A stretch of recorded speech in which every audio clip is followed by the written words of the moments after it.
Hello. So I haven't posted a video in a while, but today I wanted to talk a little bit about emotional responsibility and versus emotional dependency in relationships. I'm not going to talk specifically about what kind of prompted me to look this up or understand this. But essentially, yeah, it's just like, let's say you have someone you care about that kind of gets angry with you or frustrated with you, and obviously expresses that and confronts you, things like that. Oftentimes we'll get this response of like you'll respond by having feelings of defensiveness, anger, rejection, hurt, scared, anxious, inadequate, shame, blame, all of that stuff. Like when someone confronts, that's what happens, is you have all those feelings. And I tend to be someone who will like internalize that. So it'll be hard, like I'll feel in the moment like I want to defend myself and get super angry back, like you get put on the edge.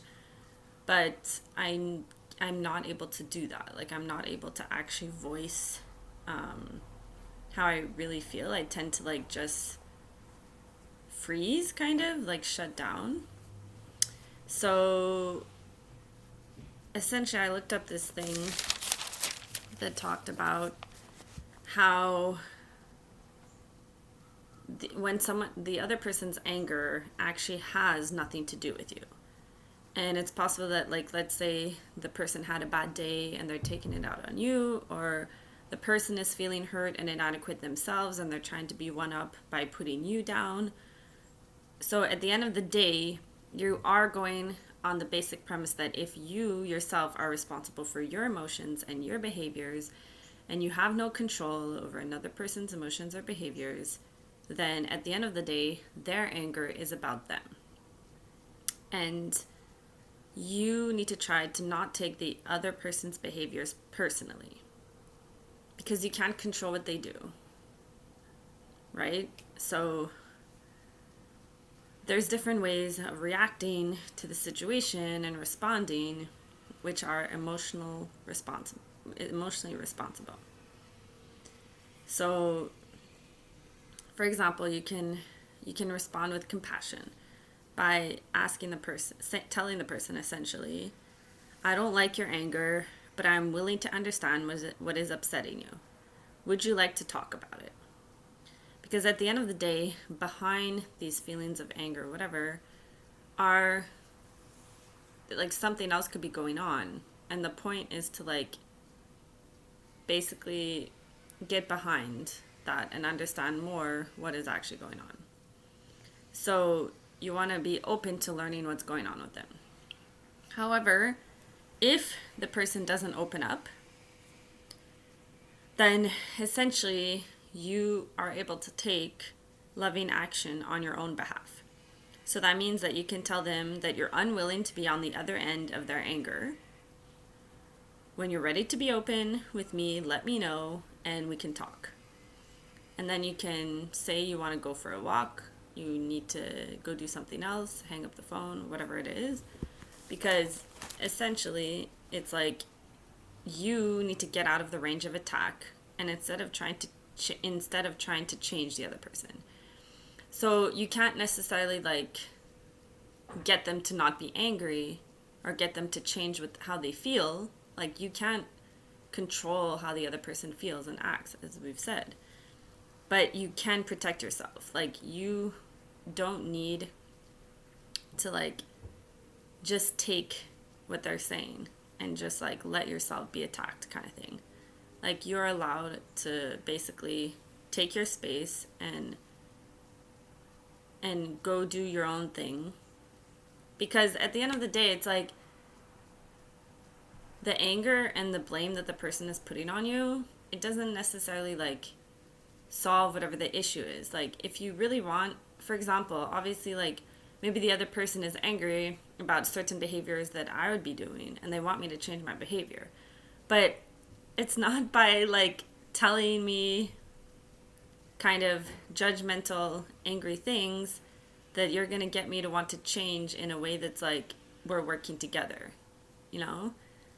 Like, I need to feel at the end of the day, like, I need to know what's actually behind your frustration and how I am causing you pain through my behaviors and what it's actually making you feel.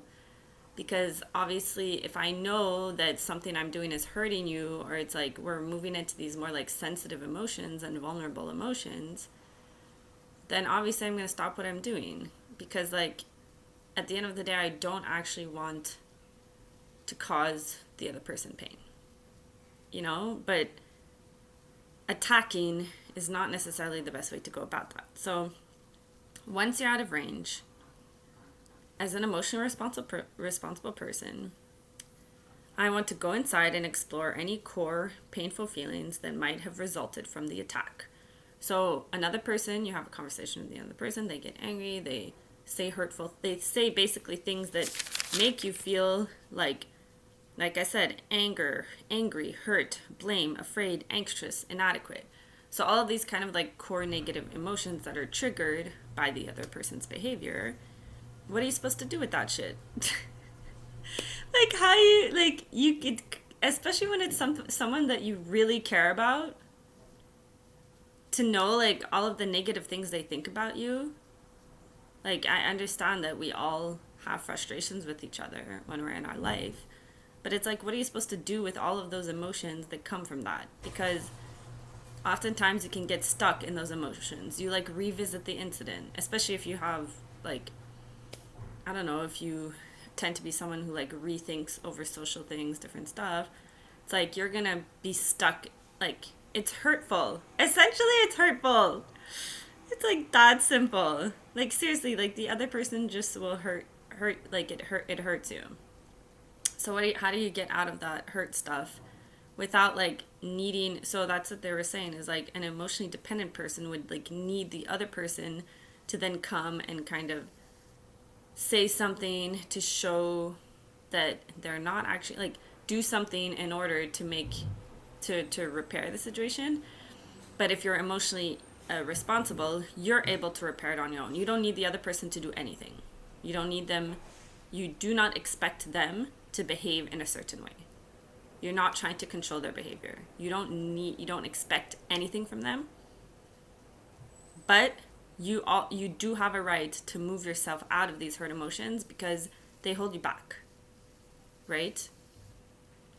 Like, you're going to be stuck in them, and then you're just there in your little corner having these shitty emotions.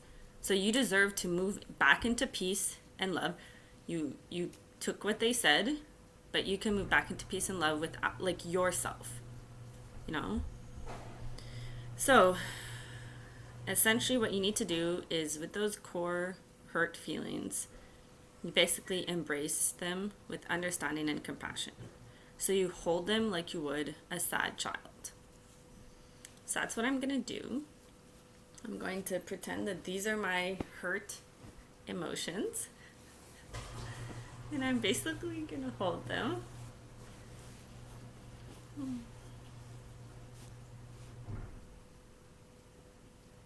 I'm going to do it more on my own time because it's a little weird doing it on the screen, but that's it. It's like you tend to your own emotions, hold them like they're the wounded child that they are, and just give them the love that they need, because you can't necessarily expect the other, like, I think you'll stay stuck in it if you expect the other person to do that. That's the thing. That's what I'm realizing. Okay.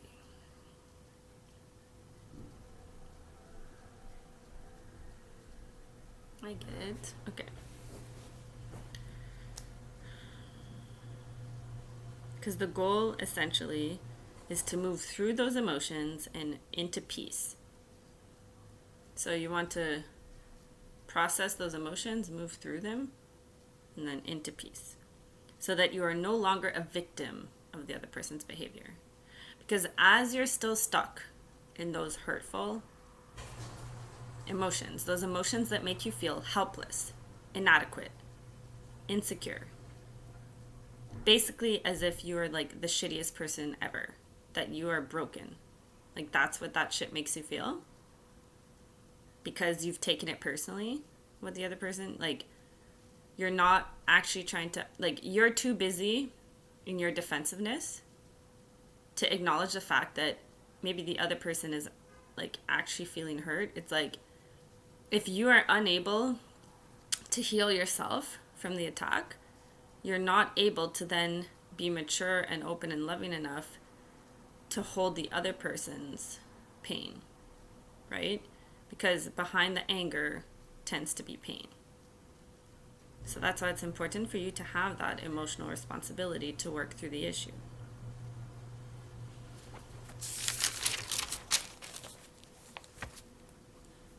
So finally, my feelings are my responsibility. And you want to move out of emotional dependency in your relationships. And that's how you're going to have thriving relationships, is through emotional responsibility. So that's it. That's all I have. Bye.